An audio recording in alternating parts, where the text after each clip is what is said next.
Master minds commerce చదవాలనుకునే 10th inter విద్యార్థుల తొలి ఎంపిక. నమస్తే, మీరు చూస్తున్న సుమన్ టీవీ. నేను మీ కీర్తి. నాతో పాటు ప్రముఖ ఆస్ట్రాలజర్ బ్రహ్మశ్రీ దేవరపల్లి బాలచంద్ర శర్మ గారు ఉన్నారు. నమస్తే గురుగారు. నమస్తే అమ్మ. శ్రీమాత్రే నమః. శ్రీ గురుభ్యో నమః. గురుగారు, జూన్ 25 అమావాస్య.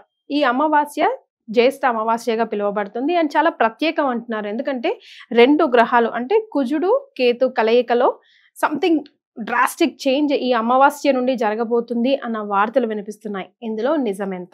మీరు అడిగినట్టుగా జ్యేష్ఠ అమావాస్య జ్యేష్ఠ మాసంలో ఆఖరణ వచ్చే అమావాస్యగా చాలా మంది పరిగణలో తీసుకుంటారు. వాస్తవంగా జ్యేష్ఠ మాసం పూర్తయిన తర్వాతకి వచ్చేటువంటి అమావాస్య ఏదైతే ఉందో దాన్ని ఆషాఢ అమావాస్య అని కూడా అంటారు. అసలు ఆషాఢ అమావాస్య కిందనే పరిగణలోకి తీసుకోవాలి. మనకు ఈ యొక్క అమావాస్య నాడు అంటే మనకు డేట్స్ ప్రకారంగా చూసుకుంటే జూన్ 25వ తారీఖు నాడు వచ్చేటువంటి అమావాస్యలో కుజుడు మరియు కేతు గ్రహాల యొక్క కలయిక ఇది సింహలగ్నంలో ఉంది. దీని వలన ఏమవుతుందనంటే విపరీతమైనటువంటి బయట మార్పులు జరిగే అవకాశం ఉంటుంది. ముఖ్యంగా మన ఈ 2025 సంవత్సరానికి ఏదో శాపం తగిలిందా అనేటువంటి విధంగా అది కూడా కరెక్ట్గా మధ్యమ కాలానికి ఇప్పుడు మనం వచ్చాం. అయితే గతంలో రాశి ఫలాలు చెప్పినప్పుడు కూడా ప్రమాదాలు జరుగుతాయి. రాజకీయ నాయకులు ఒకరు ఖచ్చితంగా మరణించడం జరుగుతుంది. ప్రముఖ రాజకీయ నాయకులు నేను కూడా చెప్పడం జరిగింది. సినీ వర్గం నుంచి కూడా ఒకరు మరణిస్తారని చెప్పాను, ప్రముఖులు. అది కూడా మంచి గుర్తింపు ఉన్నటువంటి హీరోస్ కానీ యాక్టర్స్ కానీ అని. దాంట్లో ఆల్రెడీ గుజరాత్కి సంబంధించిన సీఎం గతించడం జరిగింది, ఎక్స్ సీఎం. అయితే ఇప్పుడున్నటువంటి ఈ 2025 సంవత్సరానికి ఏదో శాపం తగిలిందా అనేటువంటి విధంగా ఉంటుంది. ఎందుకంటే మనకు 1941వ సంవత్సరంలో క్యాలెండర్ తీసి చూస్తే ఎలా ఉంటుందో 2025వ సంవత్సరంలో క్యాలెండర్ యాజ్ ఇట్ ఈజ్ ఉంటుంది. ఉన్నటువంటి వీకెండ్స్ కానీ ఉన్నటువంటి డేట్స్ కానీ స్టార్ట్ అయ్యే డేట్స్ కానీ ఎండ్ అయ్యే డేట్స్ కానీ సేమ్ ఉంటాయి. 1941 సంవత్సరంలో ఏం జరిగిందంటే జపాన్ వాళ్ళు పర్ల్ హార్బర్ మీద అటాక్ చేయడం, వాళ్ళు మళ్ళీ అటామిక్ రియాక్షన్ బాంబు వేయడం, కొన్ని లక్షల మంది చనిపోవడం, తర్వాతకి రెండో ప్రపంచ యుద్ధం అప్పుడే ప్రారంభం కావడం. అలాగే ఉన్నటువంటి ఈ యొక్క ప్రపంచంలో చాలా చోట్ల ఆస్ట్రేలియా లాంటి దేశాల్లో అప్పట్లో అడవులు తగలబడడం, కాలిఫోర్నియాలో మైనింగ్ సంబంధించినటువంటివి పనులు చేస్తున్నప్పుడు వందల సంఖ్యలో మాస్గా జనాలు చనిపోవడం, అలాగే ఈ యొక్క చైనాలో కూడా ఉన్నటువంటి మైనింగ్ సంస్థలో 1500 మంది ఒకటేసారి చనిపోవడం, ఇలాంటి విపరీతమైనటువంటివి జరిగినాయి. మళ్ళీ అదే విధంగా జనవరి నుంచి ప్రారంభిస్తే పెహల్గాంలో దాడి కానివ్వండి, అలాగే కుంభమేళాలో స్టాంపేడ్స్ కానివ్వండి, ఐపీఎల్ మ్యాచ్ గెలిచిన తర్వాతకి బెంగళూరులో స్టాంపేడ్స్ కానివ్వండి, ఒక సినిమాకి సంబంధించి మన హైదరాబాద్లో స్టాంపేడ్ జరిగి ఒక తల్లి చనిపోవడం కానివ్వండి, అలాగే మొన్న ఫ్లైట్ క్రాష్లో 300 పైచీలకు జనాలు చనిపోవడం కానివ్వండి, ట్రైన్స్ గుద్దుకొని చనిపోవడం కానివ్వండి, బ్రిడ్జులు కూలిపోవడం కానివ్వండి, ఇవంతా కూడా ఏదో కావాలని ప్లాన్ చేస్తున్నట్టుగా లేదు. దీనికి కారణం ఏంటి అంటే ఈ సంవత్సరంలో ఉన్నటువంటి గ్రహ సంచారాల వల్ల కలిగినటువంటి మార్పులు. షష్టగ్రహ కూటమి వచ్చింది, ఎన్నోసార్లు చెప్పాం. అన్ని గ్రహాల కూటమి ఉండడం వలన విపరీతమైనటువంటి పరిస్థితులు నెలకొంటాయి అని చెప్పి. కాబట్టి అదే షష్టగ్రహ కూటమి ఏర్పడింది.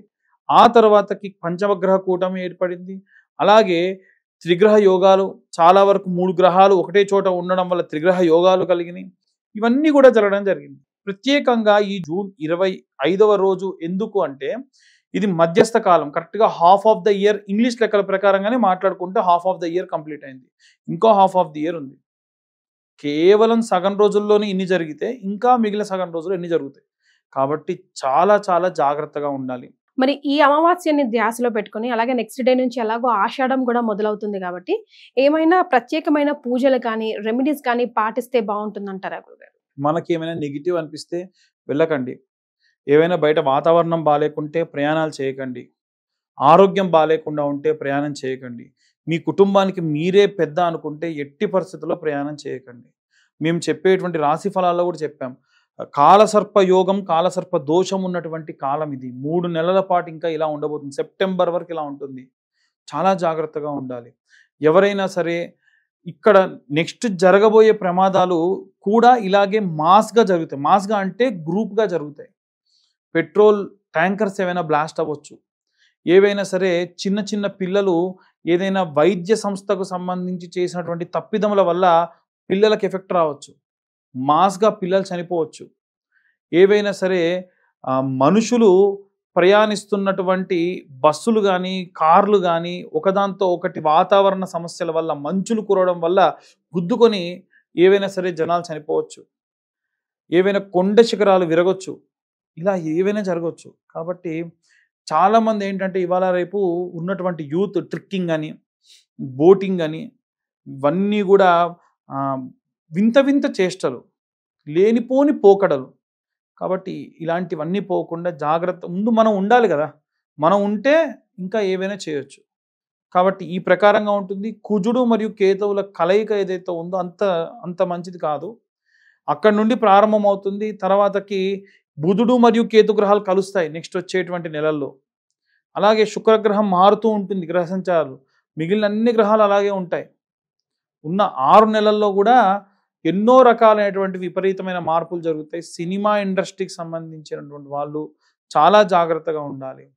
శ్యామలాదేవికి సంబంధించి రాజశ్యామలాదేవికి సంబంధించినటువంటి హోమములు, ప్రత్యంగిర హోమములు, అలాగే చండీ హోమము ఇలాంటివి చేయించుకోండి. మిగిలిన వారికంటే కాస్త ధనం ఇబ్బంది అవుతుండొచ్చు.